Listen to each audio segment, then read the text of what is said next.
Oke, halo. Assalamualaikum warahmatullahi wabarakatuh. Ya, lanjut satu lagi yang terkait dengan sub tes CPNS. Apa itu?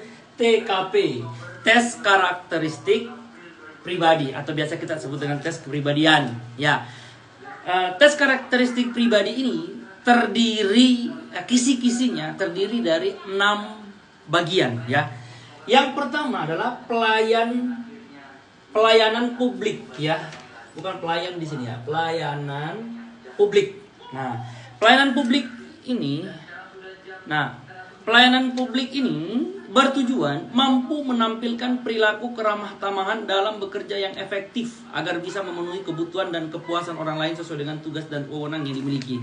Berarti kita memilih jawaban-jawaban yang lebih mementingkan kepentingan orang-orang yang kita layani. Contoh, kalau kita PNS berarti melayani kepentingan masyarakat. Kalau kita sebagai TNI Polri menjadi pelayan untuk rakyat, misalnya Korlantas berarti di jalan, ya, dan lain sebagainya.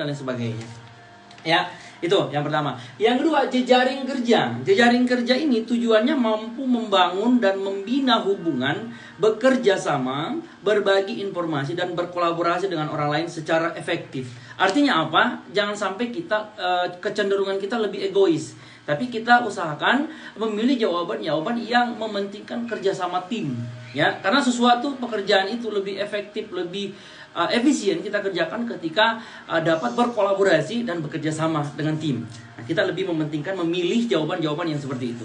Yang ketiga, sosial budaya. Sosial budaya ini tujuannya mampu beradaptasi dan bekerja secara efektif dalam masyarakat majemuk, terdiri atas beragam agama, suku, budaya, dan sebagainya. Berarti kemampuan kita untuk beradaptasi dinilai di sosial budaya ini. Berarti apakah kita mampu ketika berada di suatu tempat mampu beradaptasi, menyesuaikan diri dengan tempat yang kemajemukan yang ada di Negara Kesatuan Republik Indonesia. Itu ya. Yang keempat adalah teknologi informasi. Teknologi informasi dan komunikasi dengan tujuan mampu memanfaatkan teknologi informasi secara efektif untuk meningkatkan kinerja. Berarti selain kerjasama tim, kerjasama kolaborasi, kemudian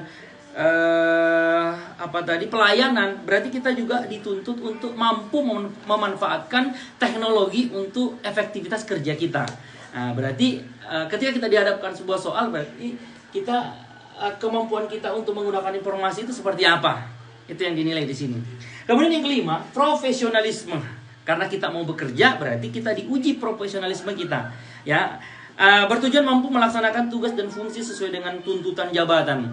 Ya, berarti ada pekerjaan, kemudian dihadapkan kepada situasi tertentu, ya. Bagaimana sikap kita terhadap situasi itu? Profesionalisme kita diuji. Banyak-banyak membaca terkait dengan seperti apa profesionalisme itu.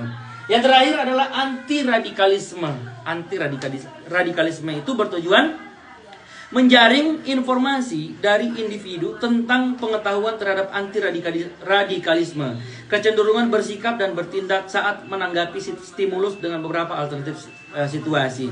Radikal itu kan sebuah upaya untuk menghancurkan negara biasanya kan, ya.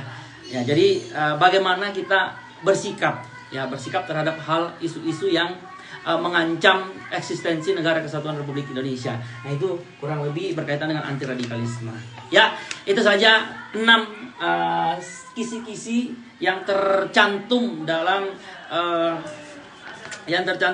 keputusan Pan-RB, ya, terkait dengan CPNS tahun 2024. Ya, semoga bermanfaat. Terima kasih teman-teman. Assalamualaikum warahmatullahi wabarakatuh.